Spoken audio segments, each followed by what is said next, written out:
हे hello. सो देखिए, हमने एक क्वेश्चन डिस्कस किया है इस सेशन में। और ये जो क्वेश्चन है ये काफ़ी कॉमन क्वेश्चन है, और यूजुअली मैंने स्टूडेंट्स को और टीचर्स को ये क्वेश्चन पे डिस्कस करते हुए देखा है। और क्वेश्चन ये है कि क्या बीएससी एमएससी को पढ़ाने के लिए पीएचडी का होना मैंडेटरी है? क्या एक टीचर का पीएचडी कंप्लीट करना ज़रूरी है? तो इस क्वेश्चन का आंसर देने के लिए, इस क्वेश्चन पे अपना ओपिनियन शेयर करने के लिए मेरे साथ आए हैं ए शेट्टी सर, जो कि गेट केमिस्ट्री उनका यूट्यूब चैनल है, a very famous. He is also an educator on an academy. So मैंने उनसे ये क्वेश्चन पूछा और उन्होंने मुझसे ये क्वेश्चन पूछा, और हम दोनों ने इस वीडियो में अपना अपना ओपिनियन शेयर किया। तो लेट्स हियर इट आउट कि उनका क्या कहना है, उनका क्या ओपिनियन है और मेरा क्या ओपिनियन है इस पे। आपकी ओपिनियन हो सकता है हमारी ओपिनियन से मैच हो जाए, या हो सकता है आपकी ओपिनियन हमारे से अलग हो। इनकेस अगर आपकी ओपिनियन हमारे से मैच होती तो प्लीज़ कमेंट बॉक्स में यस लिख के बताइएगा। और अगर आपकी ओपिनियन या आपके पास कुछ और एडवाइजेस या सजेशंस हैं जो हमारी ओपिनियन से शायद हटके हैं, तो प्लीज़ वो भी कमेंट बॉक्स में कमेंट करके बताइएगा। We would like to know कि आप लोग क्या सोचते हो इस टॉपिक पे। So let's welcome A Shetty sir and let's see कि उनका क्या ओपिनियन है। इससे मेरे को एक बहुत रिलेटेबल क्वेश्चन आया है कि if you remember I also want to know your thoughts on that. Hmm. बीच में आया था from government of India announcement कि जो पीएचडी है वो कंपलसरी हो जाएगी for assistant professor and above in hmm. Universities. Hmm. तो इस पे काफ़ी लोगों ने काफ़ी प्रॉब्लम जताई थी कि क्यों ज़रूरत है एक हम्म। रिसर्च डिग्री की, पीएचडी डिग्री की। हम्म। अ, एक मास्टर्स वाला आई थिंक बेटर पढ़ा पाएगा टू हम्म। मास्टर स्टूडेंट और अ बीएससी स्टूडेंट। हम्म। मैं तो उसमें लोगों का काफ़ी डबल ओपिनियन था, कुछ सपोर्ट कर रहे थे, हम्म। कुछ कहते हैं कि दोनों के पॉइंट सही हैं। हम्म। बट मैं यहाँ पे डेफिनेटली कहूँगा एक रिसर्च डिग्री या पीएचडी डिग्री बहुत इंपॉर्टेंट है। हम्म। उसका रीज़न ये मुझे लगता है दैट अगर आप किसी को लेट्स से अगर कोई मास्टर्स कर रहा है for example, hmm. I am not saying all of them but many of them will be interested in research. And अगर आपने खुद रिसर्च नहीं करी है तो आप आप। उनको क्या गाइड करोगे आगे कैसे how you have to approach it, how you have to build your profile. Hmm. And even masters तो बहुत दूर की बात है, आजकल तो बच्चे इतने इन्फॉर्म्ड है कि बैचलर्स से they are into research. They want research. To do research and they want to know how to build a profile. In fact if you will see कि जो बड़े-बड़े इंस्टीट्यूट्स है JNCSR, hmm. TIFR, they hmm. Have already started up internships at the bachelors level only. मतलब hmm. First year second year से आप internship start कर सकते हो। हम्म। सो आई थिंक हमें ज़रूरत है रिसर्च वैल्यूज इनकलकेट करने की at a very small hmm. Age, small age और रिलेटिवली स्टार्टिंग ऑफ बीएससी में, नॉट कि मास्टर्स के सेकंड ईयर में जाके पता चलता है कि रिसर्च होती क्या है। मैं इस पे ऐसा ओपिनियन रखता हूँ सर, कि जैसे ऐसे कहा जाता है, जैसे आईआईटी जेई को या हम्म नीट को अगर आपको पढ़ाना है, तो मुझे अगर उनको कोई पर्टिकुलर टॉपिक पढ़ाना है, तो हम्म मुझे एटलीस्ट मास्टर्स लेवल तक का उस टॉपिक के बारे में पता होना चाहिए। तो ही मैं स्टूडेंट्स को कनेक्शन और रिलेशन बता एग्जैक्टली। सकता हूँ। अब यहाँ ना सर दो पॉइंट उठते हैं। पहला तो पॉइंट ये उठता है कि टीचिंग एक आर्ट है और एक स्किल है, जो हर किसी के बस की बात नहीं है। मुझे ये मेरा पर्सनल एक्सपीरियंस है कि मैंने बहुत डेफिनेटली। सारे ऐसे बड़े बड़े प्रोफेसर्स को देखा है जो जर्मनी से पोस्ट डॉक करके आए हैं, जो न्यूजीलैंड से पोस्ट डॉक करके आए हैं, but they are unable to communicate. ठीक है। तो मुझे पर्सनली ऐसा लगता है कि टीचिंग सबसे पहली प्रायोरिटी तो देनी चाहिए कि वेदर वो बंदा टीचिंग के लिए एप्लीकेबल है या नहीं है। सेकंड होता है कि वाई पीएचडी इज नेसेसरी। अगर मैं एक मास्टर्स के बच्चे को एक टॉपिक पढ़ा रहा हूँ, से फॉर एग्जांपल मैं कोऑर्डिनेशन केमिस्ट्री पढ़ा रहा हूँ, अब अगर मैं उसको सिर्फ उतना ही पढ़ाता हूँ जितना बुक्स में दिया हुआ है, तो मैं कभी उसको उस टॉपिक को एक्सप्लेन ही नहीं कर पाऊंगा। जैसे I had a friend who is right now doing his PhD from from Switzerland. तो कभी कभी जब उससे बहुत पहले जब बातें होती थी, तो मुझे उस फील्ड की डेप्थ पता चलती थी। तो जो एक रिसर्च करने वाला बंदा होता है जिसने पीएचडी किया है, ही is well aware with the current topics right now going on. जैसे फॉर एग्जांपल मैं आपका ही ले लेता हूँ, आपने मेडिसिनल साइंस में अपनी पीएचडी कंप्लीट करी है, ठीक है, मेडिसिनल केमिस्ट्री में। तो अब अगर आप कोई एक ऐसा टॉपिक पढ़ाते हो, जैसे बायो इनऑर्गेनिक पढ़ा रहे हो या कोऑर्डिनेशन केमिस्ट्री पढ़ा रहे हो, तो आप उसके अंदर के उस कॉम्प्लेक्स का आप एप्लीकेशन बता पाओगे स्टूडेंट को, जो शायद एक मास्टर्स किया हुआ स्टूडेंट नहीं बता पाएगा। सेकंड एग्जांपल मैं देता हूँ, जैसे जब आप पीएचडी करते हो, you handle many instruments. And मैंने मास्टर्स के टाइम पे एक छोटा सा प्रोजेक्ट किया था। तो मुझे सैम क्या होता है, टेम क्या होता है, एक्सआरडी क्या हम्म होती है, एनएमआर क्या होता है, एक्चुअली एनएमआर का डाटा कैसे निकलता है, तो ये सब मुझे तब पता चलता। अब आप एक एग्जांपल लीजिए, एक टीचर है जिसने सिर्फ एमएससी किया है, नेट क्वालिफाई कर लिया है, और वो जाके एमएससी के ही स्टूडेंट्स को पढ़ा रहा है। ना तो उसको मशीन्स के हम्म बारे में पता है, ना उसे ये पता है कि इस कंपाउंड को थियोरेटिकली उसे पता है बुक्स में क्या लिखा हुआ है, बट हाउ टू इलेसिडेट इट, उसको कैसे एक्चुअली में हम करते हैं। एनएमआर पढ़ाने वाले टीचर ने अगर कभी एनएमआर का इंस्ट्रूमेंट ही हैंडल ना किया हो, सैम्पलिंग ही नहीं किया हो, तो वो एनएमआर कैसे हम्म पढ़ाएगा सर? I hope. एग्जैक्टली। तो मुझे ऐसा लगता है कि पीएचडी कंपलसरी होनी चाहिए, बट मास्टर्स लेवल के बाद होनी चाहिए। That's what I personally feel. Masters या उस लेवल पे, ग्रेजुएशन लेवल पे मुझे ऐसा लगता है कि सिलेबस जो होता है, मुझे नहीं लगता कि इतना बहुत ज़्यादा रिसर्च ओरिएंटेड बैचलर्स लेवल पे होता है, मास्टर्स लेवल पे रिसर्च ओरिएंटेशन आ जाती है, क्योंकि that's the point were student decide मुझे करना क्या है। तो ये मुझे ऐसा लगता है कि जिस टीचर ने ऑलरेडी पीएचडी किया है, वो टीचर जब एक मास्टर्स में, जैसे आईआईटी में होता है, हम प्रोजेक्ट करवाते हैं सेकेंड ईयर ऑफ मास्टर्स, वो लोग कोई भी एक पीएचडी स्टूडेंट के अंदर स्टूडेंट को भेज देते हैं, जाओ तुम गाइड करो, ब्लैक बुक पब्लिश कराओ, किसी किसी के पेपर पब्लिश हो जाते हैं। दैट्स समथिंग जो स्टूडेंट को हेल्प करता है, और ये तभी पॉसिबल है जब टीचर खुद रिसर्च ओरिएंटेड होगा।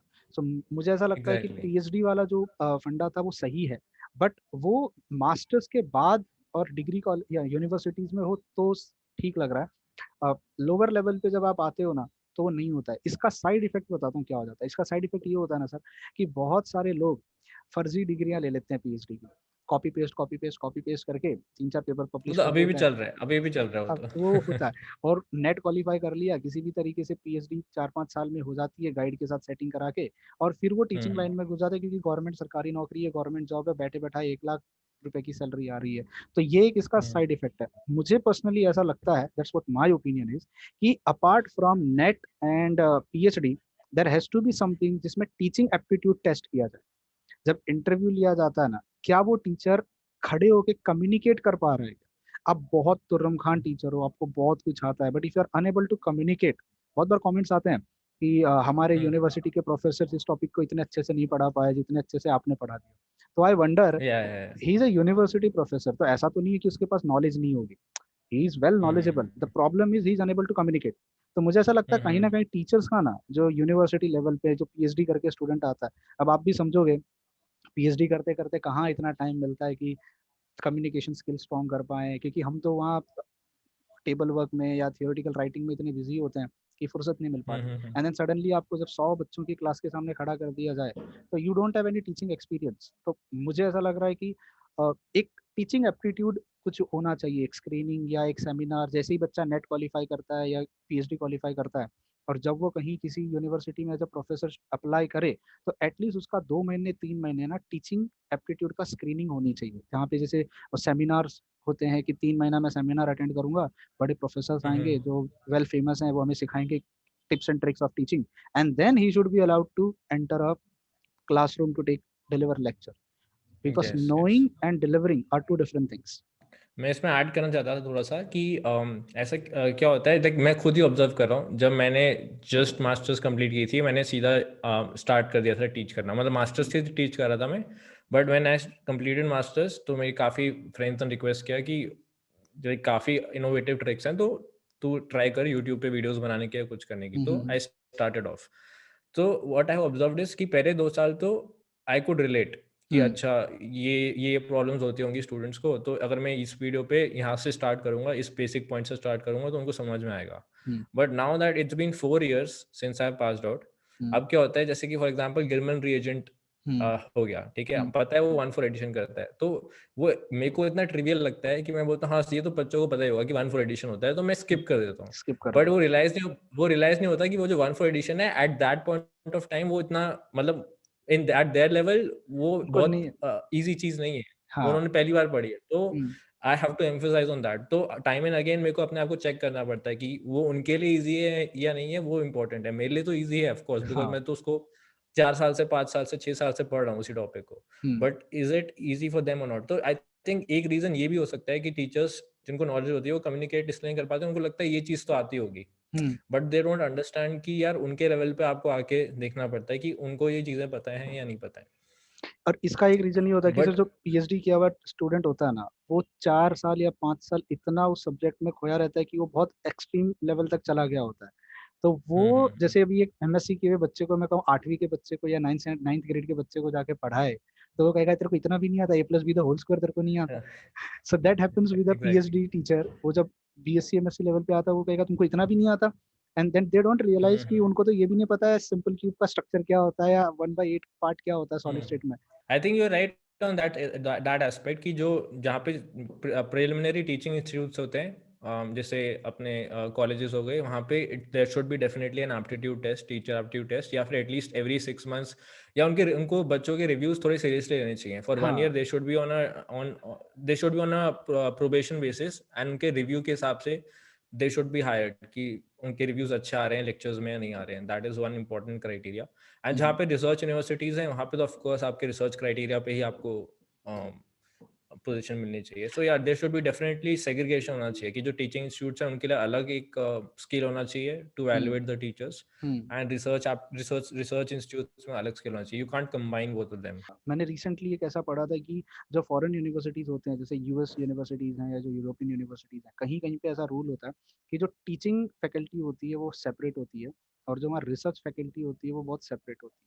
तो जो टीचिंग फैकल्टी होते हैं जिनका काम सिर्फ पढ़ाना है, वो लोग क्या करते हैं कि जो साइंटिफिक कम्युनिटी है वहाँ पे, रिसर्च कम्युनिटी, उनसे सारा अपडेट लेते हैं what actually is going on in the current field scenario में, and there work is only to teach, deliver lectures, and the research oriented people are only for research, so they don't combine them, they don't club them. In fact I think मतलब मैं generalise नहीं करूंगा, मैं नहीं कह रहा सब professors ऐसे होते हैं, but I think majority of them have lost the motivation also.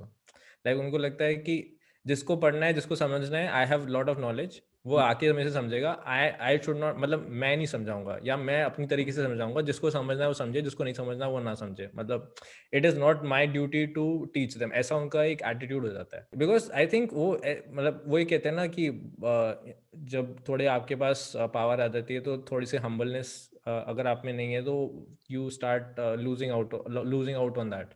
तो वही चीज़ हो जाती है that when you reach that level, कोई आपको निकाल नहीं सकता अपनी पोजीशन से. You are already established, you have made a name for yourself. तो देन एक घमंड तो नहीं कहूँगा मैं, बट एक चीज़ आ जाती है कि मतलब जिसको समझना है वो मेरे से आके समझे. I am not going to put in that extra effort to make someone understand. ये एक आई थिंक माइंडसेट बन जाता है generally, because that's why I have seen कि जो यंग प्रोफेसर्स होते हैं वो जनरली काफ़ी एंथुसियास्टिकली पढ़ाते हैं, because they need to prove themselves. उनको अभी एक रेपुटेशन बढ़ानी है. बाकी हाँ, यूएस में है ये चीज़, यूएस एंड यूरोप में, विच यू सेड कि teaching faculties are different and research faculties are different.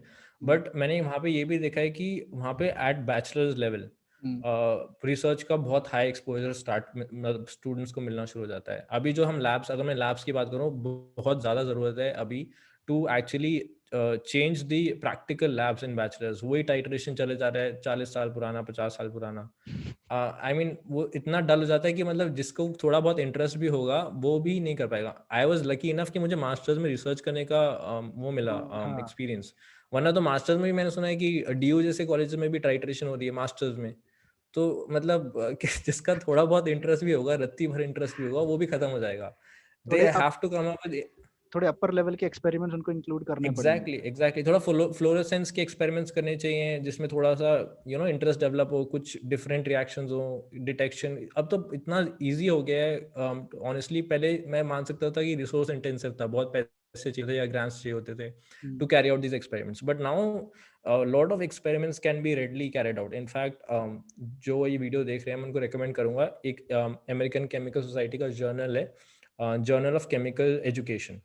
उसमें they keep posting the teachers जो बैचलर्स लेवल पे पढ़ाते हैं, they keep posting these innovative experiments for students to do और for them to be incorporated in the lab. तो उसमें इतने innovative experiments हैं जो कि आप लाइक लिटरली घर पे परफॉर्म कर सकते हो, and you will be surprise that you can find out so many things. Like एक एक्सपेरिमेंट मैंने देखा था to calculate the antioxidant, the amount of antioxidants in a particular chemical और समथिंग लाइक दैट. तो थोड़ा एक इंक्विजिटिव नेचर जनरेट करते हैं कि अच्छा okay, this is a practical use of this particular theory that I have learned.